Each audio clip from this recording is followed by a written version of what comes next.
بسم اللہ الرحمن الرحیم۔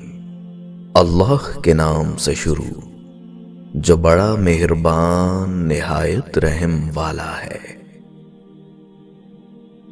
جو اٹھو کر آپ کو اٹھ کے چلنا سکھا دے وہ زندگی میں کسی خزانے سے کم نہیں۔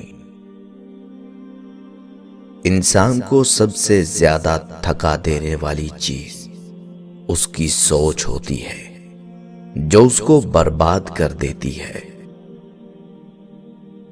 جب لوگ آپ پر تنقید کرتے ہیں تو آپ کو اپنی خامیوں کا پتہ چلتا ہے، اور جب لوگ آپ سے حسد کرتے ہیں تو آپ کو اپنی خوبیوں کا پتہ چلتا ہے۔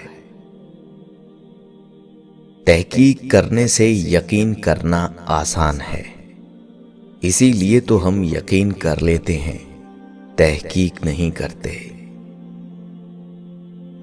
جو آپ کی برائی کرتے ہیں انہیں کرنے دیں، کیونکہ برائی وہی کرتے ہیں جو برابری نہیں کر سکتے۔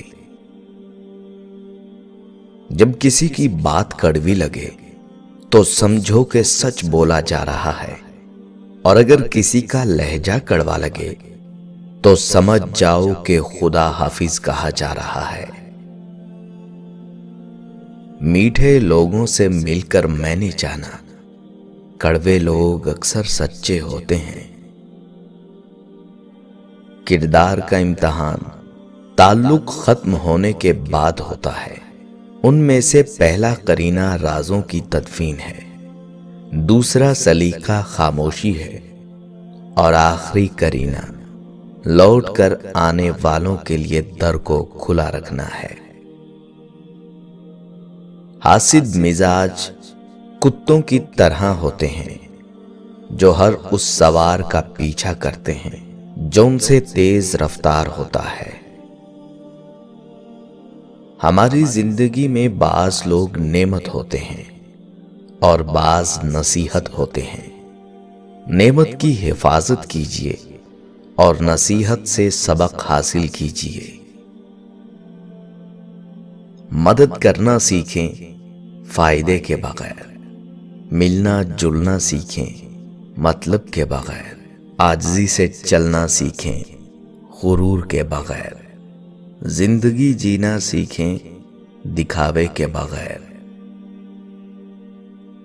زندگی کی خوبصورتی رشتوں سے ہے، اور رشتے تب ہی قائم رہتے ہیں جب ہم معاف کرنا اور درگزر کرنا سیکھ جاتے ہیں۔ اگر ایسا نہیں ہے تو پھر ہم صرف ایک قیدی ہیں ان سماجی رسموں کے جو ہمیں ساتھ رہنے اور ایک دوسرے کو دیکھ کر مسکرا دینے پر مجبور کر دیتی ہیں۔ انسان سے غلطیاں ہو جاتی ہیں، لیکن وہ ایک ناکام انسان اس وقت بنتا ہے جب وہ اپنی غلطیوں کا قصوروار دوسروں کو ٹھہرانا شروع کر دیتا ہے۔ اسی لیے کہتے ہیں کہ غلطی کے بعد چہرے کو بہانے کی چادر سے مت چھپاؤ، کیونکہ یہ چادر چہرے سے بھی زیادہ میلی ہے۔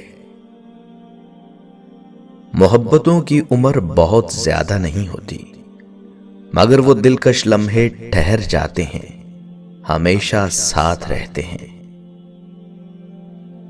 اکیلے بیٹھ کر خود سے سوال کریں کہ آپ کے مرنے کے بعد کتنے لوگوں کی زندگیوں پر فرق پڑے گا۔ جن لوگوں کو فرق پڑے گا ان کا خیال رکھیں، باقیوں کی فکر کرنا چھوڑ دیں۔ خود غرض لوگوں کے منہ پہ سب سے بڑا تمانچہ بےلوث محبت ہوتی ہے۔ خود غرضی سلامت، آپ تمانچے مارنا جاری رکھیں۔ دنیا کا نظام چلتا ہی دو اور لو کے فائدے کے تحت ہے۔ جس چیز کی طلب ہو وہ لوگوں میں بانٹنا شروع کر دو، بدلے میں وہ خود چل کر تمہارے پاس آ جائے گی۔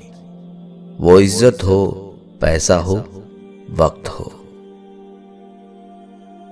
حقیقی درد وہ ہے جو دوسروں کو درد میں دیکھ کر ملے، ورنہ اپنا درد تو جانور کو بھی محسوس ہوتا ہے۔ اداسی کسی بھی چیز کو تبدیل نہیں کرتی ہے اور نہ ہی کسی معاملے کو حل کرتی ہے، یہ صرف آپ کی زندگی کو خراب کر دیتی ہے۔ لہذا خدا کی مدد سے نیک نیتی کے ساتھ اس کا مقابلہ کریں۔ ساری عمر انسان صرف پیسے کو اکٹھا کرنے میں ضائع کر دیتا ہے، اور جب پیسہ اکٹھا کر لیتا ہے تب تک زندگی ختم ہو چکی ہوتی ہے۔ خوش رہنا سیکھو، خود سے محبت کرنا سیکھو، دوسروں میں خوشیاں مت ڈھونڈو۔ دوسروں کے سہارے رہو گے تو اپنی شناخت بھی کھو دو گے۔ درخت بھی انسانیت کا درس دیتا ہے، کیونکہ اسے جو پتھر مارے تو بدلے میں اسے پتھر نہیں مارتا، بلکہ میٹھا پھل دیتا ہے اور اپنے دامن میں آرام کرنے والے کو سایہ۔ کبھی تھوڑے سے مزے کے لیے گناہ نہ کرنا، کیونکہ مزہ ختم ہو جائے گا لیکن گناہ تمہارے ساتھ جائے گا۔ کبھی تھوڑی سی مشقت کے خوف سے نیک عمل نہ ترک کرنا، کیونکہ مشقت ختم ہو جائے گی لیکن نیک عمل تمہارے ساتھ جائے گا۔ ہر رکاوٹ میں کوئی نہ کوئی بہتری چھپی ہوتی ہے، جو اللہ تک لے جائے وہ ٹھوکر سزا نہیں ہوتی۔ انسان کی آدھی موت تو اسی دن ہو جاتی ہے جس دن اس کا من پسند شخص اسے چھوڑ جاتا ہے۔ ہر رشتے کی قدر کریں اور خوب کریں، ایک ایک کر کے سب نے چلے جانا ہے، پیچھے رہ جانی ہے تو صرف حسرتیں اور یادیں، اور کبھی کبھی پچھتاوے بھی، اور پچھتانے سے کچھ حاصل نہیں ہوتا۔ رشتوں کو نبھانا اور چاہنا ہی زندگی کی خوبصورتی ہے۔ ہمیشہ جوڑنے کی کوشش کیجیے، توڑنے کی نہیں۔ دنیا میں سوئی بن کر رہیے، کینچی بن کر نہیں، کیونکہ سوئی دو کو ایک کر دیتی ہے اور کینچی ایک کو دو کر دیتی ہے۔ خوش رہیں، خوشیاں بانٹیں۔ ہماری زندگی میں بعض لوگ نعمت ہوتے ہیں اور بعض نصیحت ہوتے ہیں۔ نعمت کی حفاظت کیجیے اور نصیحت سے سبق حاصل کیجیے۔ انسان کو زندگی میں چوٹیں لگتی ہیں، وہ کھڑا ہوتا ہے، چل پڑتا ہے۔ جانتے ہیں انسان کب دوبارہ اٹھنے کے قابل نہیں رہتا؟ جب اس کو پتہ چلتا ہے کہ اسے گرانے والا تو وہ تھا جس کے لیے وہ کھڑا تھا۔